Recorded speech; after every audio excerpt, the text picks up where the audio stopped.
知道吗？明海，乖，好好休息。我想一个人静一静。啊，明海。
夫人，如懿已经发现朱秋月了。万一他非要纠缠下去，把朱秋月翻出来怎么办？要不我找他去谈谈？不用了，如懿还真是个祸害，我就怕他再一次毁了明凯和谭家的颜面。既然他把我逼到这个份上，我只好豁出命来，护着我儿子和整个谭家。夫人，你这什么意思啊？没什么，你下去吧，我想一个人静一静。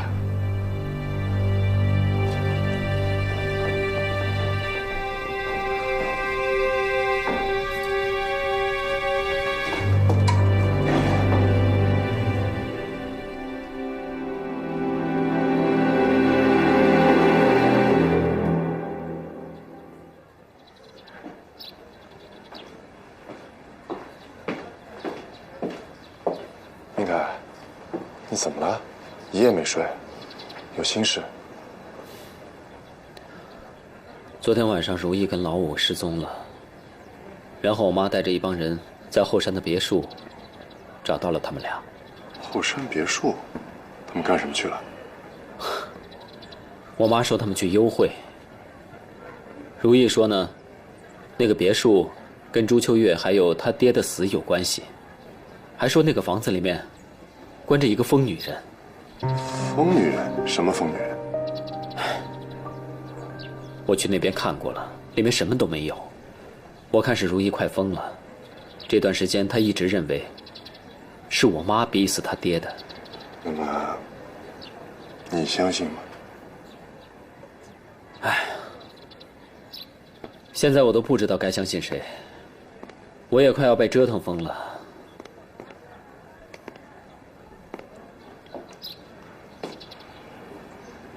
明凯，你相信如意跟老五有私情吗？如果我连这半点信任都放弃的话，那就是我自己摧毁了自己的家。我们还有一个没出生的孩子呢。但是你要知道，如意是不会放弃追查的，这仅仅是一个开始。谭家容不下两个相互仇视的女主人，到时候你怎么选？子欲养而亲不待，是做儿女最悲哀的事情。我希望如意能够放弃所有的猜疑，可以跟我妈重归于好。这个很难。如意已经不是以前的如意了，仇恨对一个人的改变，往往要比爱情的力量更强大。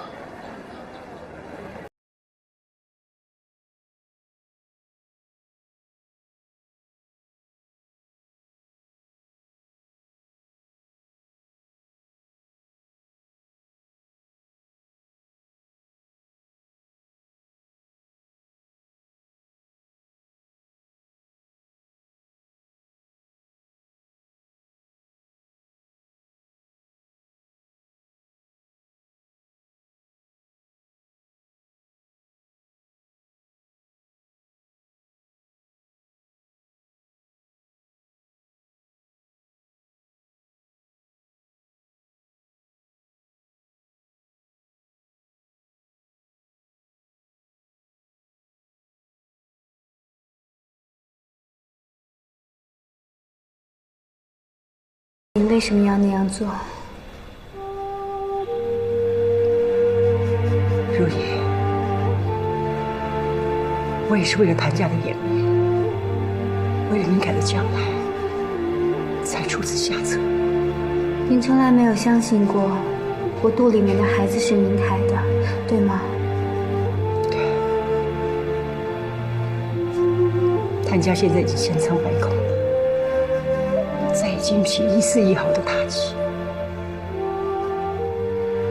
所以今天我们两个女人当中，必须有一个要认输。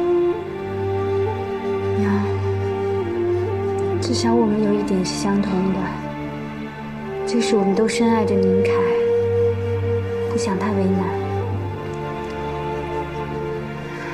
但是请您相信我。我真的不是你眼中的朱秋月，我对谭家的家产没兴趣，我只想知道我爹的死因。我向谭家的列祖列宗发誓，你爹的死，我一无所知，我从来没有害过任何人。我有半句虚言，愿遭天打雷劈，不得好死。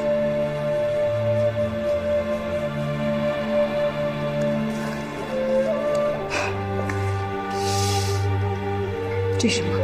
休书。什么意思啊？娘，自古忠孝难两全。我已经选择了要查清楚我爹的死因。我也知道，我这种选择会带来多痛苦的后果。所以我决定离开谭家，把一个干干净净的谭家还给明凯。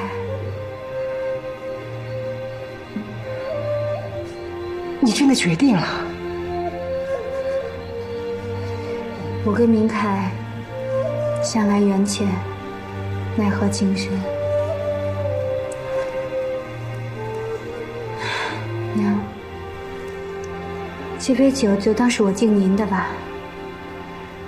如果没有发生这些事情，我真的会把您当成亲生母亲一样对待的。这是我跟您喝的第一杯酒，应该也是最后一杯了吧？别喝，有毒！有毒？你想害死我？你就是这样害死我爹的，对不对？我本来打算跟你同归于尽的，可是我下不了手。你刚还说你从来没有害过任何人，你现在就想害死我？你别过来！我肚子里面还怀着孩子呀，就算你不相信这是明凯的孩子，可至少是一条人命啊！你怎么能做出这种事情呢？我爹一条命还不够，你想让我们所有人的命为你的秘密陪葬？我要去报官，我会让你杀人偿命的。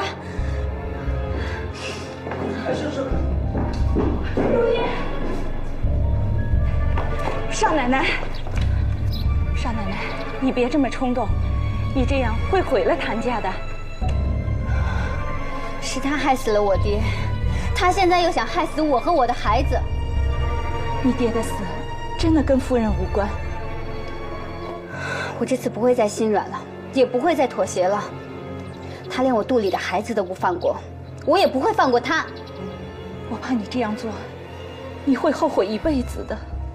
是，我确实会后悔。我后悔一直管我的杀父仇人叫娘。孩子，她真的是你娘。不用再说了，我信你一句。如意，谭夫人是你亲生的母亲。当年，夫人催产，诞下一个女婴。可老爷明令，只有长子才能继承家业。在那种情况下，为了保住夫人的位置，我百般无奈之下，就把夫人亲生的孩子和没老久的儿子掉了光。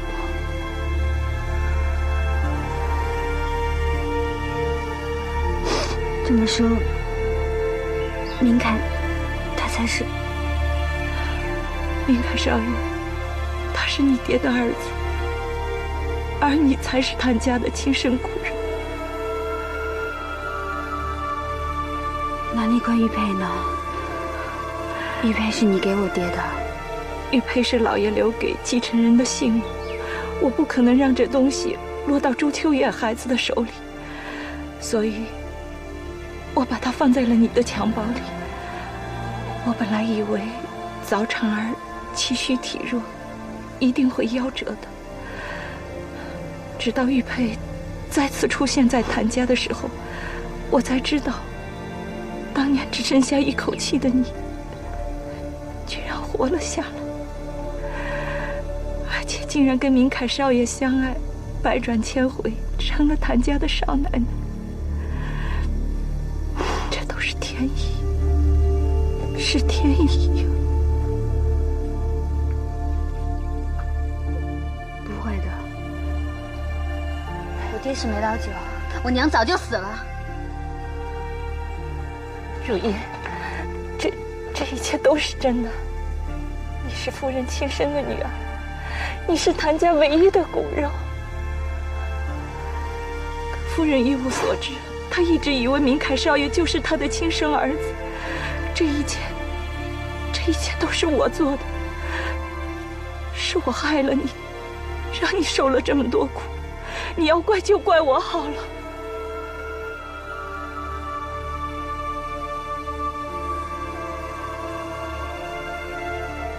我爹他死了，害死我爹的人是我亲娘。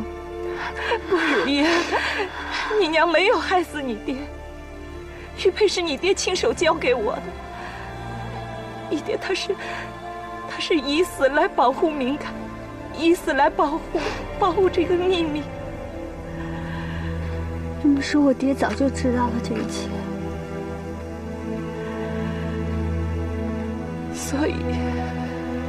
所以你爹才会在遗嘱中说，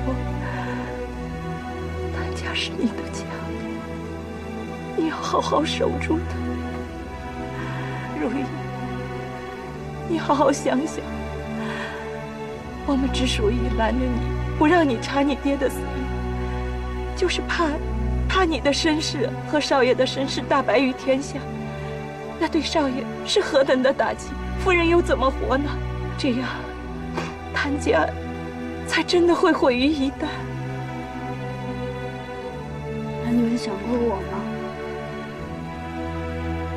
你们就这样眼睁睁看着我的亲娘一直折磨我，甚至想要毒害死我。你们有替我想过吗？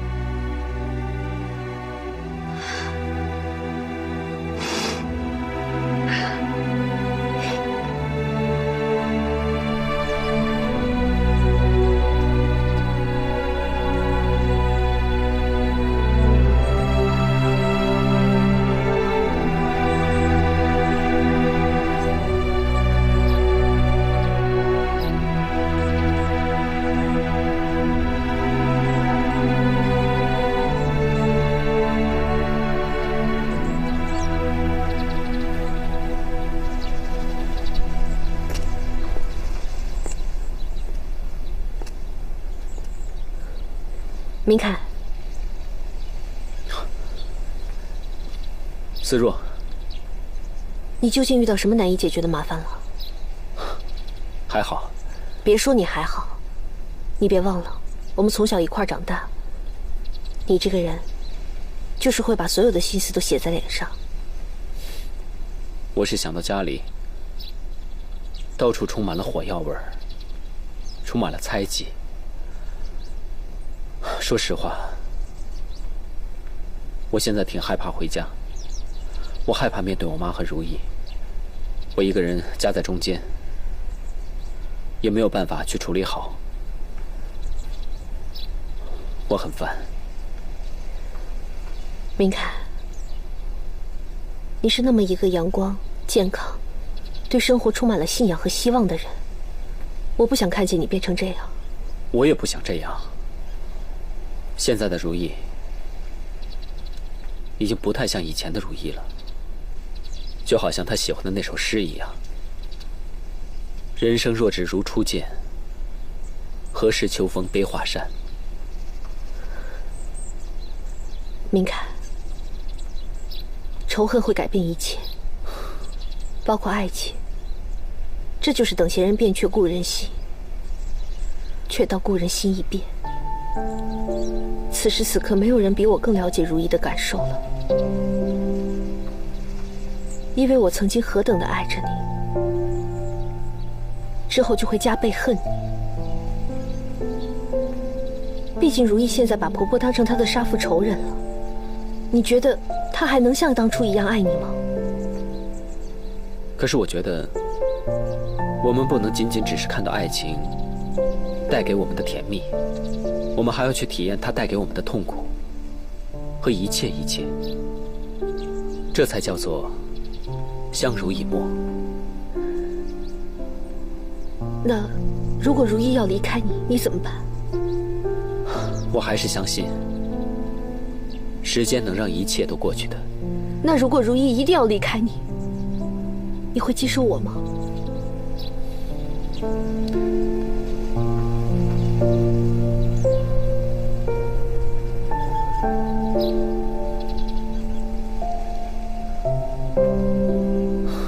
思若，不管怎么样，你永远都是我最疼爱的妹妹。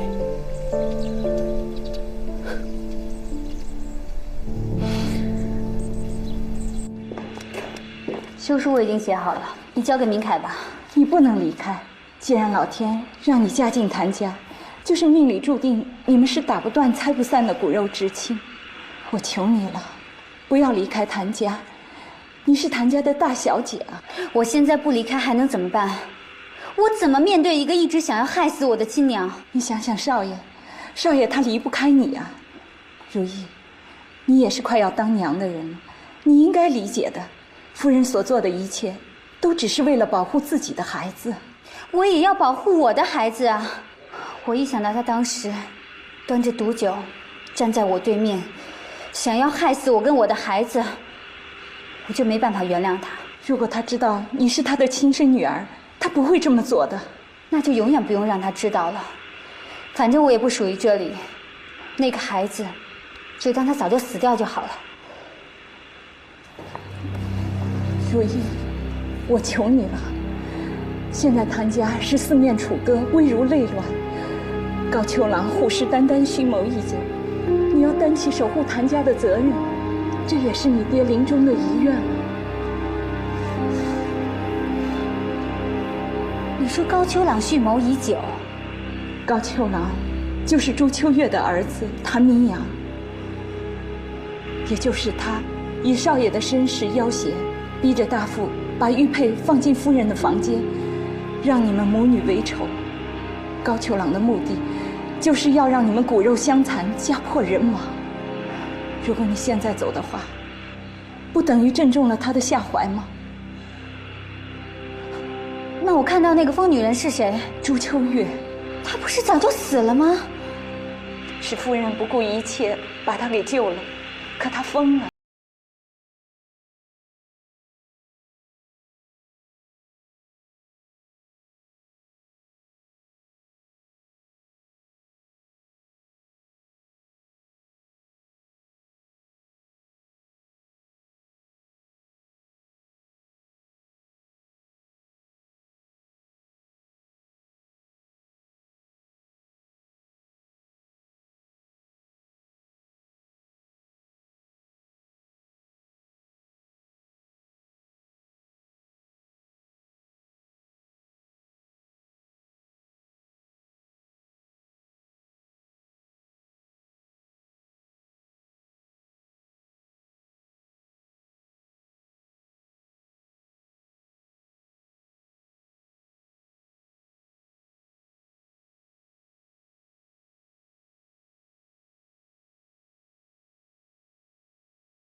你让我好好想想。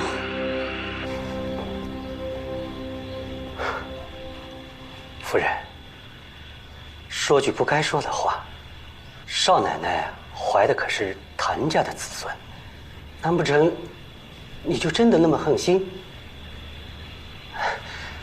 再说了，大家都是一家人，有什么不能好好说的吗？反正不是我要他的命，就是他要我的命，左右都是那么回事，还不如大家一块儿死了，一了百了。只要谭家好，只要明凯好。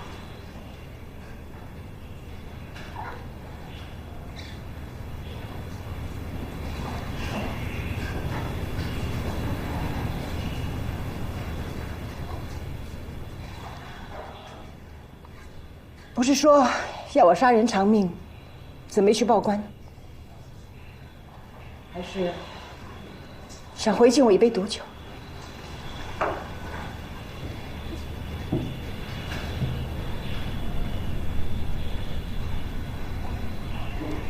娘，千错万错都是我的错，我不该听信谗言，胡乱猜测，也不该这样猜疑您。我在这给您赔不是了，请您原谅我。你现在演的是哪一出啊？夫人，少奶奶这回是诚心诚意的来跟你认错。刚才我跟她解释了，她一路上都在自责，说都怪自己胡思乱想，错怪了夫人，所以过来跟你认错。跟我认错？我告诉你，刚刚那杯毒酒可是实实在在的，你能不恨我？那也是我把您逼成这样的，换作是我也会用这样的方式保护自己的家，保护自己的孩子。请您原谅我吧。原谅？那这封休书不作数了。夫人，少奶奶已经认错了，你就得饶人处且饶人吧。是夫人。再说了，少奶奶怀的可是谭家的子孙，你要是这封休书让少爷看见了，那可怎么得了啊？请您相信我，从今以后，我会把谭家当做自己的家，好好的守护在您还有明凯身边。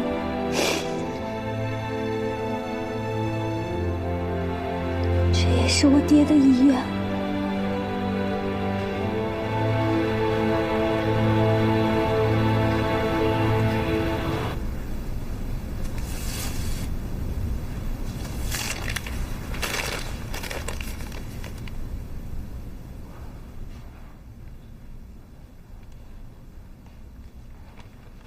明凯，你回来了。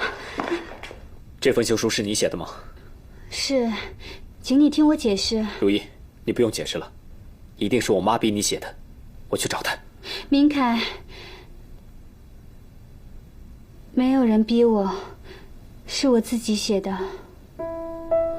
为什么？明凯，我一心想查清楚爹的死因，我又不想你夹在我和娘中间为难，所以你就为了一个猜测，宁愿拆散我们这个家？事情不是你想的那样的。我什么都没想，我也什么都不敢想。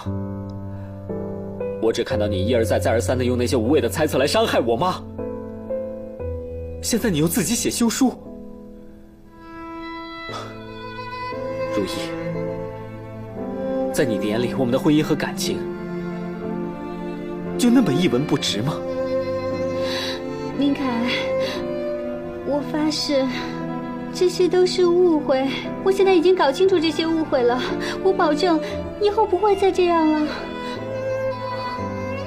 如意，你已经不是第一次保证了。每一次你刚刚保证完，马上又胡思乱想。我求求你告诉我应该怎么做。你告诉我呀，我应该怎么做？你看，对不起，我在写这旧书的时候，每写一个字，我都觉得自己心如刀绞。明凯，你就原谅我一时的冲动，你相信我，我真的离不开你。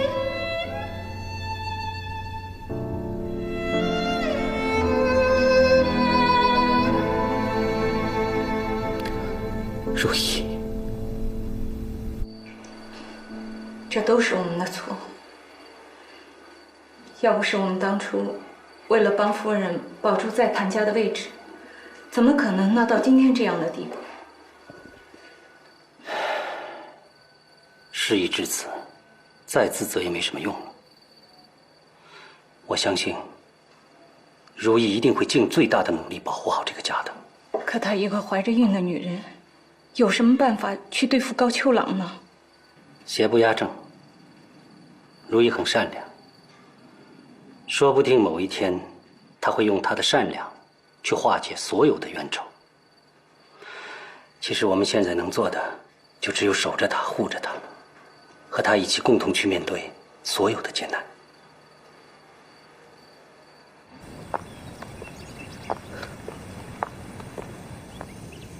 如意，你今天找我，是想来跟我告别的吗？思若，我今天是想跟你说，我会继续留在谭家。为什么？难道你决定继续和谭夫人斗下去吗？那你又把明凯的感受置于何地呢？思若，我想告诉你，仇恨是会改变一个人的，但是亲情能化解一切。恐怕你的愿望没那么容易实现。你们之间的一切不愉快，明凯全都告诉我了。你知道他有多么的无助和崩溃吗？如意，放了他，你的存在只会给所有人带来不幸。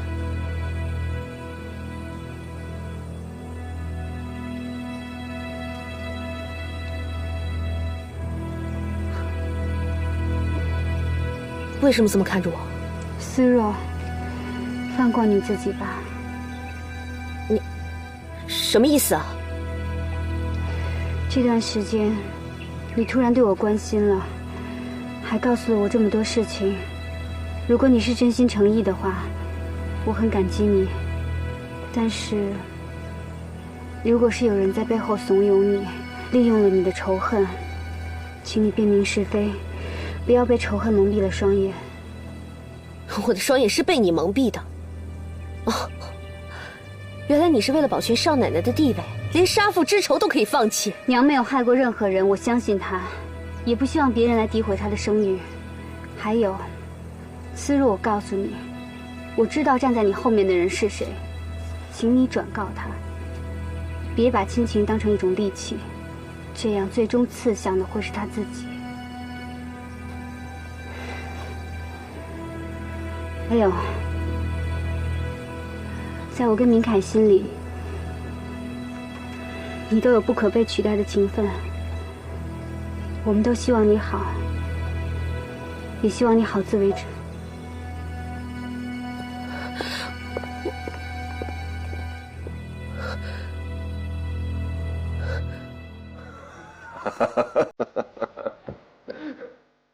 你笑什么？昨天啊，谭夫人和如意又是一场激战。我估计，这两个女人迟早会有一个从谭家消失的。不管消失的人是谁，谭明凯都会崩溃的。这一切都该结束了。思若，怎么样，如意什么时候离开谭家？你的计划失败了，如意决定放弃复仇。你骗我！昨天还吵得不可开交的，今天怎么会突然变了呢？他让我转告你，别把亲情当成利器，最终刺向的会是你自己。我想他知道你全部计划了。撒谎！怎么会这样？怎么会这样？这话应该我问你。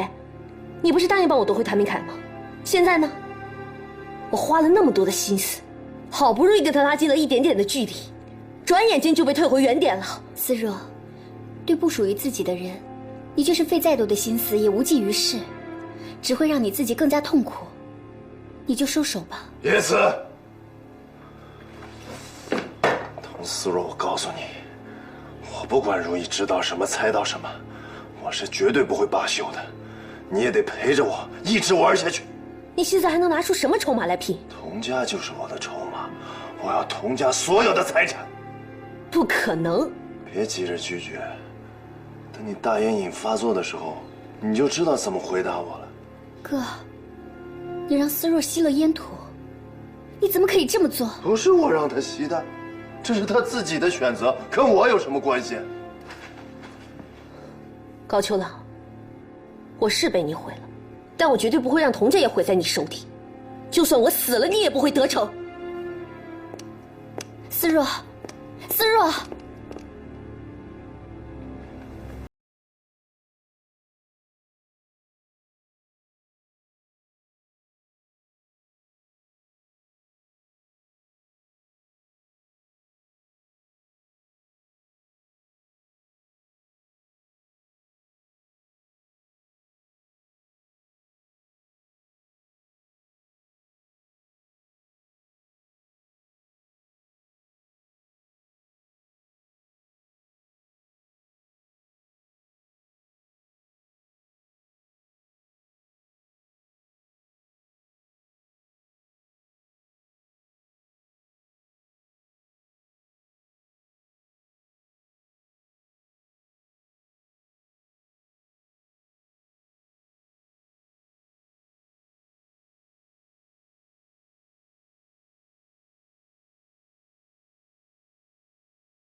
我知道高秋朗是娘和六爷的义子，但是他一来到乌茶镇就取得了明凯的信任，进而得到了谭家茶园的股份，现在还妄想控制整个谭家茶园。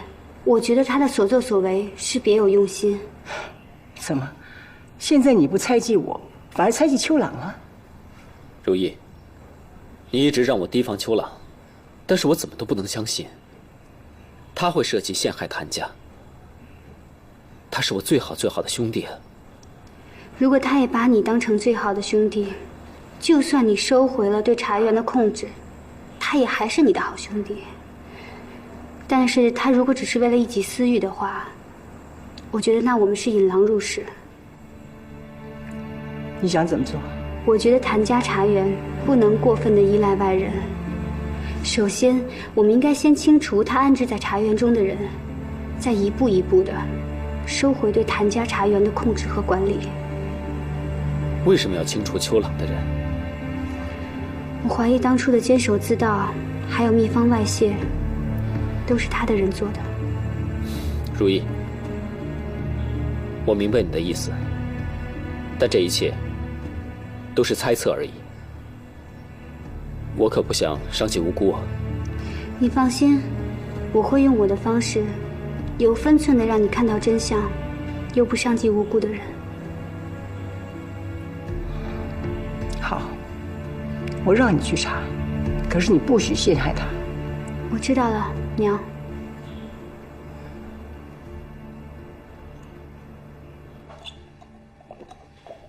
邱大哥，你这是怎么了？是不是跟大小姐吵架？他告诉你的。他也在喝酒，和你一样，一句话都不说。阿康，你爱他吗？爱。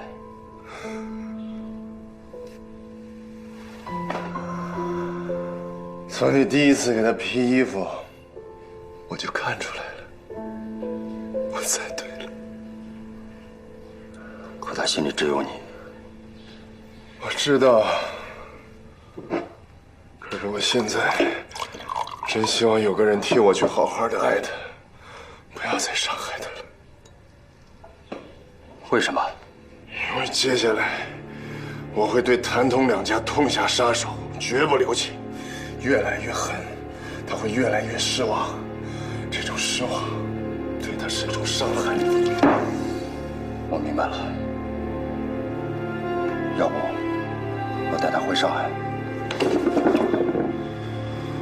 不行，你不配，听见没有？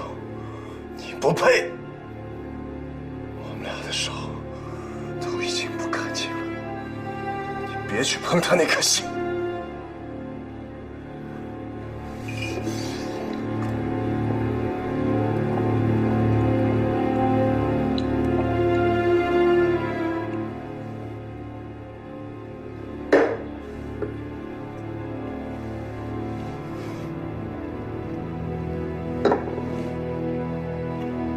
六爷打电话过来又催了。如意，这把我悬在谭夫人头上的刀，现在居然悬在了我的头上。即使如意知道了你的身份，按他的性格，他爹的死他不可能不去查。到底是什么让他发生了这么大的转变呢？如意的转变，那是从去了谭家的那个山间别墅以后开始的。山间别墅？去查。阿康，去查清楚。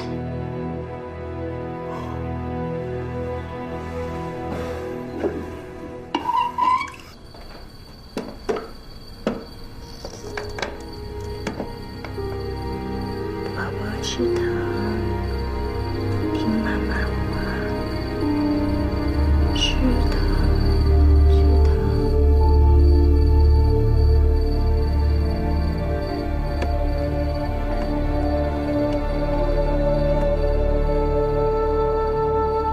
娘，用不了多久，我就能够取代高秋朗成为谭明阳，成为谭家唯一的继承人。对不起了，如果让别人知道谭明阳是个野种，我所有的计划都将付诸东流。所以你得闭嘴，永远的闭上嘴。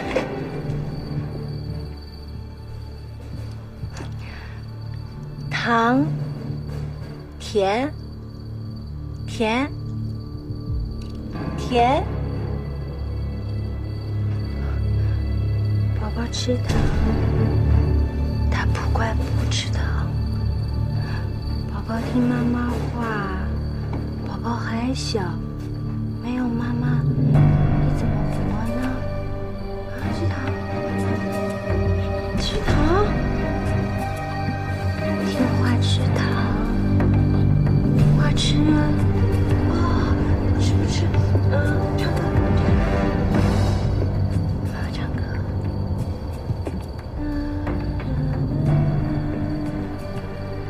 如果让你的儿子亲手杀了你，我想他一定会放。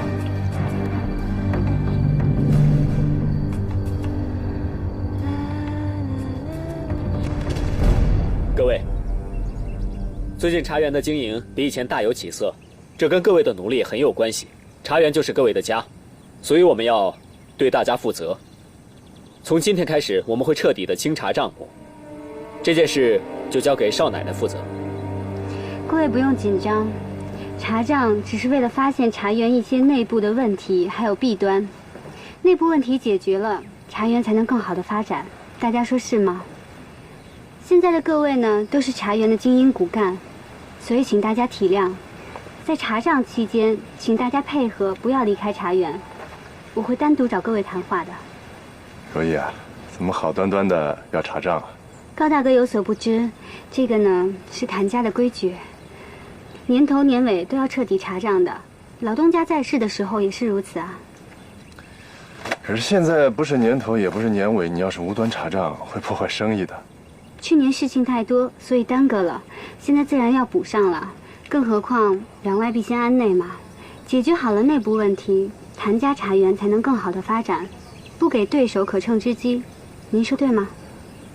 好，您看，如意是长进，真好。好，那就查吧啊。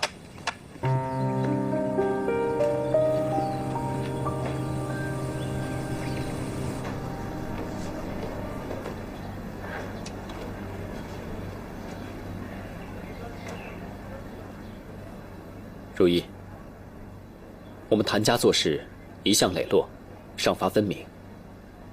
还没有调查清楚，就把工人辞退，会不会不太好啊？你放心吧，按照我的法子来，良莠分明，不会错怪好人的。少东家，少奶奶，郭建，你来茶园的日子也不短了。之前少东家一直夸你是聪明人，我倒要问问你了。我这儿呢，已经有2封辞职信了，你应该知道是谁的吧？而且这信里也写了不少事情呀。是张义强和杨佩林，他们都说什么了？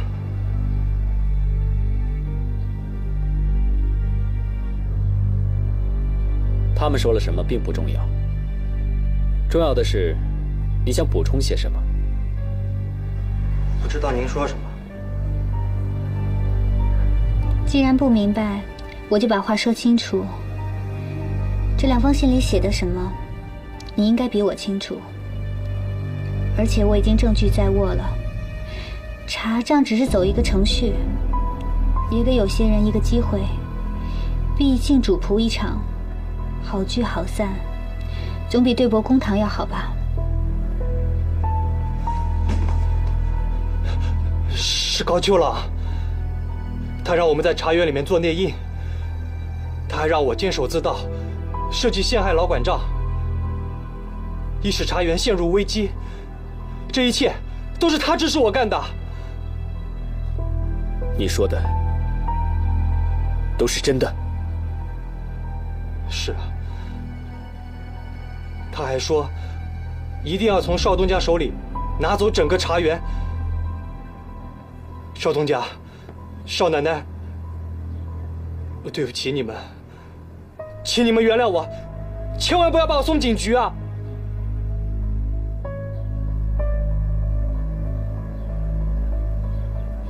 既然是受人指使误入歧途，也是情有可原的。我们可以既往不咎。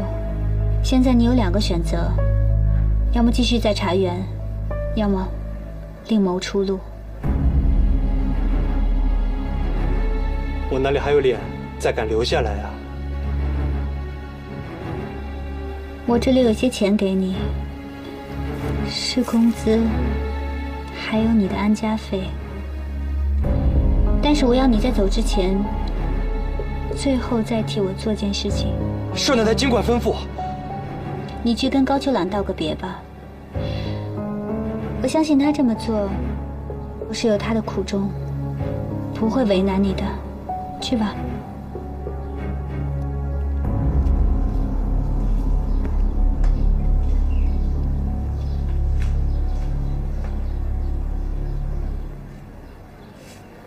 其实，在郭建来之前，我一直不知道这2个人是谁。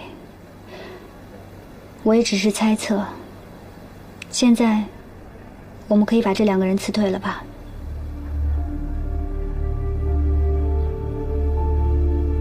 真没想到，处心积虑想要陷害我、算计我的，竟然是我最好的兄弟。明凯，我知道你很难以接受，但是我还是那句话，我相信他这样做是有他的苦衷，所以无论他做了什么，他应该还是你的兄弟。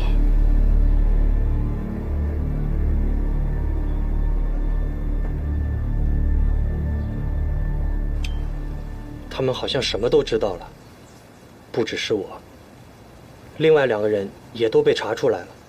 少奶奶说，要走要留，让我自己选择。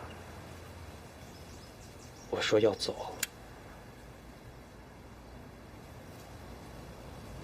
还有很多没说吧？是不是把我也供出来了？他们肯定给了你很多钱。是给了不少钱。高老板，那我现在可以走吗？不能走。你出卖了大哥还想走？算了，让他走吧。我告诉你，要不是大哥心软，我要了你的狗命！滚！谢谢高老板。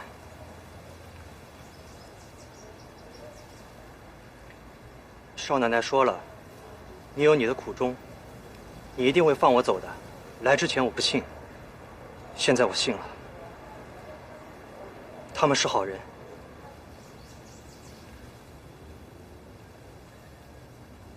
邱老哥，如意好像知道我们所有的计划。那所房子查了没有？哦，里里外外都查了，是空的，什么都没有。好，真好，自己部下的妻子把我自己逼到了进退两难的境地。好，真好。哥，如意已经用她的善良赢得了所有人。你很快就会成为孤家寡人了，你还要继续再斗下去吗？我早就是孤家寡人了，不是吗？再说了，你觉得我一定会输吗？疼，我全身都疼，全身疼。思若，忍一忍，忍一忍啊！思若，你要坚持下去。你不是答应我要戒掉的吗？对，对吧？娘，我真的好难受，我真的好难受，我感觉好多虫子在爬。忍忍，思若，忍忍就过去了。听说这戒的头几日最难熬了，你只要熬过这几日就好了。思若，思若，对，我要戒，我戒。可是我真的好难受，娘，我实在受不了了，你帮我去找高秋了。你把下沙都给他，我要验毒，验毒，验毒！我没有验毒，我受不了。思若，娘求你了，思若，该死的是我呀！要不是我让你去报仇，你也不会被高秋老当成利用的工具呀。好，就是拼了这条老命，我也要跟他同归于尽啊！不要去，要死也是我死。只有我死，才能帮助童家。思若，我只有你这么一个女儿了，你要是死了，你叫娘怎么办呢？思若，你是我和娘的希望，咱们娘仨就绑到一条绳子上，你千万不能有这种想法，思若，快把她绑起来！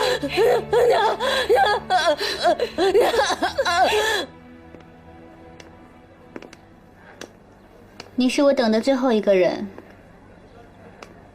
现在你终于来了。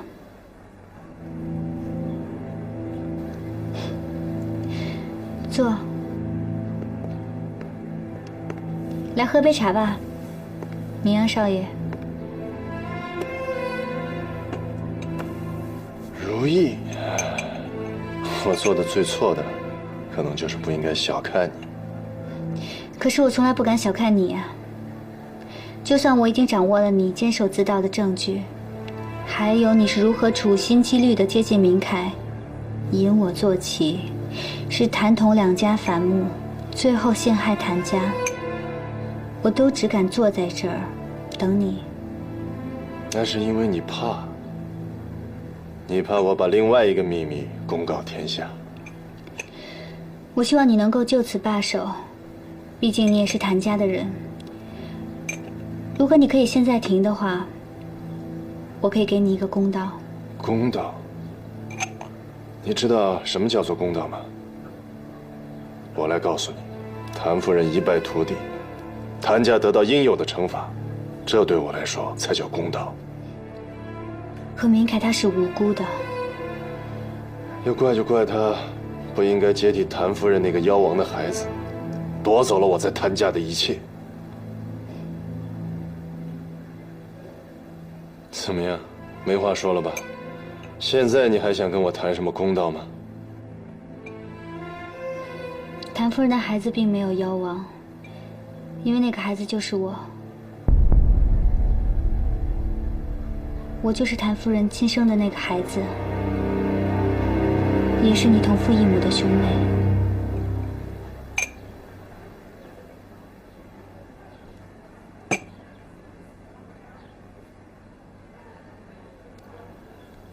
对不起，你说什么？我爹之所以寻死，就是因为他知道了这件事情。他找到了自己的亲生儿子，也看着我走进了谭家，所以他用自己的死捍卫了我们两个孩子。所以你并不是谭家唯一的继承人，因为还有我。不可能的。你怎么会是谭夫人的女儿呢？就算是，你也证明不了，就和我一样，我也证明不了我是谭明阳，你威胁不了我。我没有必要威胁你，血缘和亲情根本不需要用来被证明。我只是希望你能放下所有的恨，因为你也是谭家的人，你是我哥哥。不，只要谭夫人活着一天，那就不是我的家。如意，你和我不一样，你相信亲情，而属于我的亲情，当我还是个襁褓里的孩子的时候，就已经被剥夺了。所以我的心里只有恨。所以，你还是选择继续坚持。对。那我也会继续捍卫我的家。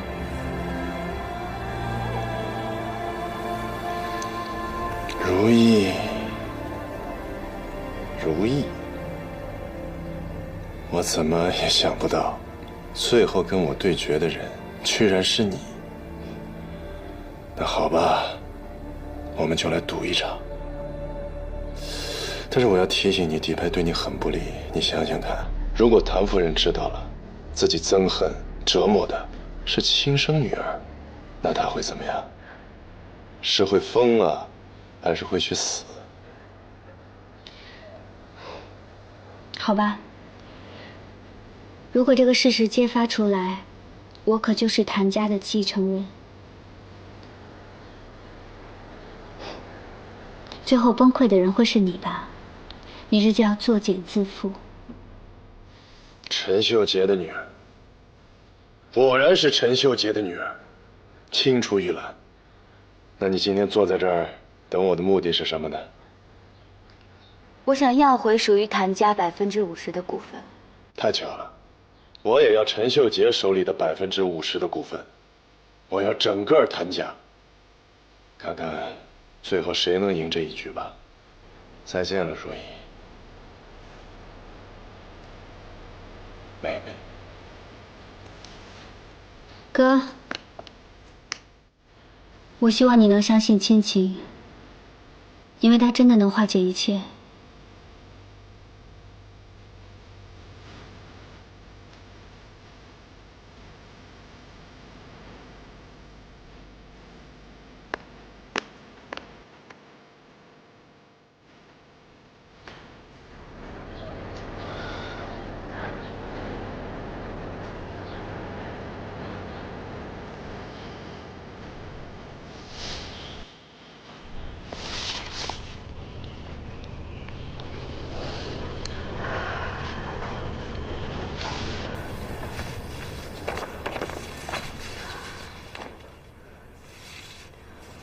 娘，您真的要把这些给高秋朗？思若已经快要崩溃了，我不能眼睁睁地看着他这么下去。高秋朗他不是想要我们全部的家产吗？只要能保住思若这条命，我给。娘，您这样做会彻底毁了思若跟童家呀！难道你还不明白吗？高秋朗一直在利用童家，童家这点家产早就已经攥在别人的手里了，早一天晚一天对我们来说还有什么差别？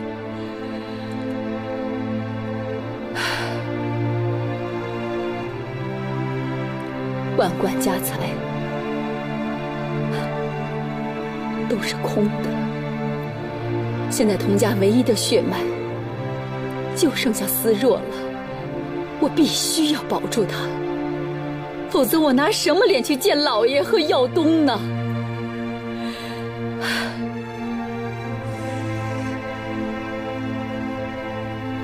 这是我们童家秘方和所有地契，我全部都送给你了。看来童思若对渊土的眷恋还真是刻骨铭心。谢谢童夫人，在我最需要筹码的时候给我送过来了。我和思若都已经答应和你一起报复谭家，你怎么能用那么下流的手段来残害我的女儿？我真后悔当初和你一起同流合污。你呀，是你呀！害童思若的是你呀！是你报仇心切，把他推上了一条不归路。走到今天的地步，是你咎由自取，知道吗？你说的没错，我是为了我自己的儿子和丈夫报仇而葬送了自己的女儿和整个童家。高秋朗，我能给你的已经全部给你了，我只希望我能换回一个健康的思若。换回一个健康的思若。阿康，你说谁能换回一个健康的秋朗呢？我和童思若一样，被人推向这条复仇之路的时候，就从人变成了鬼。我们除了复仇还是复仇，什么都换不回来。难道你要我女儿一直人不人鬼不鬼的活下去吗？要么他就像鬼一样抽下去，要么他就重新做人。不过这不可能了。你放心，我会说话算话的。只要童思若活着一天，烟土我就供一天。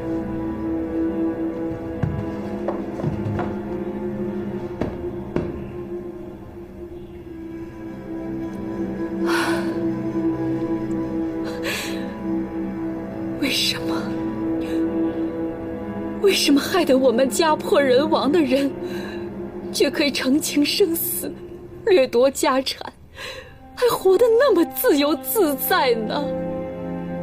童夫人，你不是一直想知道童老爷怎么死的吗？看在你今天送我们这份厚礼的份上，我就跟你说实话，童老爷是条汉子，可是他死都要揭发我，可我只有成全他。凶手在这儿。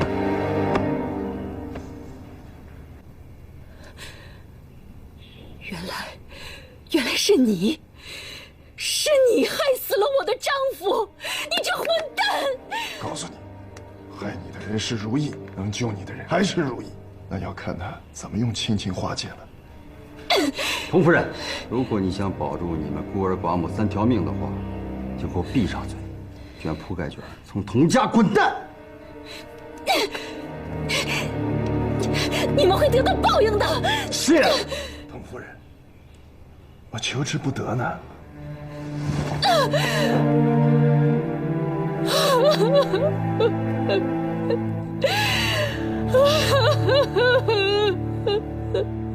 问你也问了，账你也查了，总该给我个交代了吧？娘，我已经查清楚了，一直以来陷害茶园的人就是高秋朗。他为什么要这么做啊？起码要有个凭证啊！你是拿不出来，还是你在陷害他？妈，如意跟秋朗无冤无仇，为什么要陷害他？是真的，所有的监守自盗，还有秘方失窃，都是秋朗安排在茶园的人所为。哼，知人知面不知心。如果不是他心里有鬼，怎么这2天态度完全变了一个人？你敢说，你从来没有做过瞒着我和明凯的事儿？娘，我从来没有做过对不起谭家的事情。谭夫人、少爷、少奶奶，我求求你们救救思若吧！快起来，怎么回事？我娘用童家全部的财产跟高秋朗换了烟土，是高秋朗一直设计陷害思若。思若现在没有了烟土，根本没有办法活。我求求你们，救救思若，救救童家吧！明凯，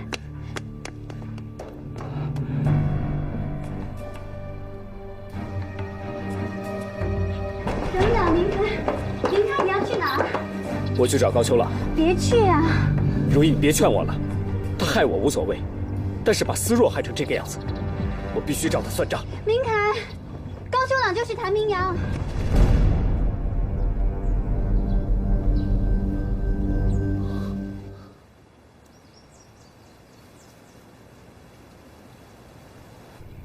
多少吃一点，身子要紧。万万没有想到，那个高秋朗居然让思若染上这东西。小的时候，有一个算命的，他跟我娘说，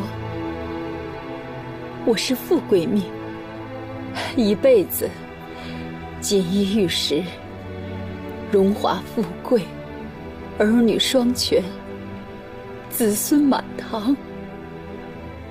就算要嫁人，也是用8抬大轿抬着我进童家。曾几何时，这儿的一门一窗，一桌一椅，我就算是闭上眼睛，我都知道在哪儿。丈夫没了，儿子没了，就连整个家都要改名换姓了。我终于知道，我的命，我这一辈子，只不过是那算命的为了要那2分钱所编出来的谎话。童家完了，童家彻底的完了。你不要难过，童家不会完，因为还有谭家在。我们童家之所以变成今天这个局面，全是被你们谭家人害的。什么高秋朗，他就是谭景然和朱秋月的儿子。